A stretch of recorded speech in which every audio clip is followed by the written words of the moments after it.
আসসালামু আলাইকুম শায়েক। ওয়ালাইকুম আসসালাম রহমতুল্লাহ বারাকাতুহু। জি। শায়েক, আমি বাংলাদেশ থেকে বলছি। আচ্ছা, বলেন। শায়েক, আমার প্রশ্নটা হচ্ছে, আমি গত বছর একটা বেসরকারি মেডিকেল কলেজে ভর্তি হয়েছিলাম, যেটা সহশিক্ষা আছে। তো এখানে এই মেডিকেলে প্রতিদিনই শুক্রবার বাদে প্রতিদিনই 7 থেকে 8 ঘন্টা আমার এই সহশিক্ষায় থাকতে হয়। এবং হুম। আগে এই মেডিকেলে ভর্তি হওয়ার আগে জানতাম না আসলে যে সহশিক্ষা হারাম। এখন ভর্তি হওয়ার পরে আপনার বিভিন্ন লেকচার এবং অন্যান্য সালাফি শাইখ থেকে জানতে পারছি যে সহশিক্ষা হারাম।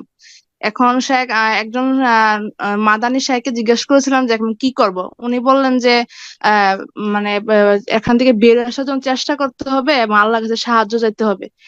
আমার বাবা মা বুঝছে যে সহশিক্ষা হারাম, কিন্তু ওনারা বলতেছেন যে বেসরকারি মেডিকেল কলেজে প্রায় 20 লাখের মতো খরচ হয়ে গেছে এখন সম্পূর্ণ পর্দা করে যাওয়ার জন্য। কিন্তু এখন হুম। শাইখ, আমি এখন কি করব? আল্লাহ রাব্বুল সহজ করুন এবং যেটাতে পরিণাম উত্তম আছে সেটারই তৌফিক দান করুন, দোয়া করি। বিশেষ ভাবে যারা বিশেষ করে গুনার জায়গা থেকে বাঁচতে চাচ্ছে তাদের জন্য বিশেষ দোয়া সবসময়। দিনী ভাই বোনদের আল্লাহ ভালো করুন। আমার পরামর্শ হচ্ছে যে এমনি আম হুকুম হচ্ছে যে সহশিক্ষা জায়েজ নয়, কারণ সেখানে লাভের চাইতে ফিতনা, ফাসাদ, বিশৃঙ্খলা, অশান্তি, নোংরামি বেশি।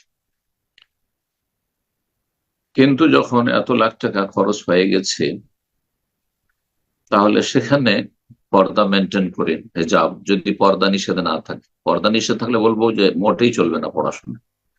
যদি সেখানে বোরখা এলাও থাকে, পর্দা মেনটেন করে সেখানে যাওয়া সম্ভব হয়, তারপরে ফাত্তাকুল্লাহ মাস্তাতাতুম, আল্লাহ সূরা তাগাবনে যথাসাধ্য আল্লাহকে ভয় করো। তো পুরুষদের কাছাকাছি না বসে, যদি একই ক্লাসের সময় বসতে হয় তো মেয়েদের মাঝে বসবেন, সামনের দিকে না বসে এক সাইডে, পিছনে সাইডে অথবা পিছনে বসবেন, যেখানে মেয়েরা আছে, অন্যান্য মেয়েরা আছে। অনেক মেয়েরা আছে বেহায় ব্যাপারটা, ওরা থাকবে দিকে, ছেলেদের কাছাকাছি বসবো, কিন্তু আপনি যথাসাধ্য দূরে বসবেন।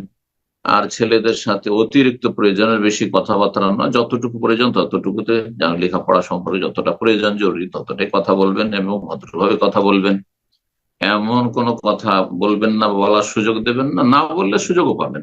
ছেলেরা কখন সুযোগ নেয়, যখন দেখে যে এর সাথে সব রকম কথা বলে তখনই সুযোগ নেয়, কিন্তু এটাই হচ্ছে বাস্তবতা। তো যথাসাধ্য বেঁচে থেকে, বাপ মায়ের এত টাকা যখন খরচ হয়ে গেছে, পড়াটা কমপ্লিট করে নেওয়া যেতে পারে। আল্লাহ তাআলা আলাম। আল্লাহ সহজ করুন। এবং সবসময় জিকির আজকার নিজেকে ব্যস্ত রাখবেন। যখন লেখাপড়া নেই, সেখানে যাচ্ছেন, যাওয়ার পথে, আসার পথে, সেখানে অবস্থানকালে আল্লাহর জিকির আজকার করবেন, তওবা ইস্তেগফার করতে থাকলে আল্লাহ রাব্বুল আলামিন হেফাজত করবেন ইনশাআল্লাহ। জি। বারাকাল্লাহ।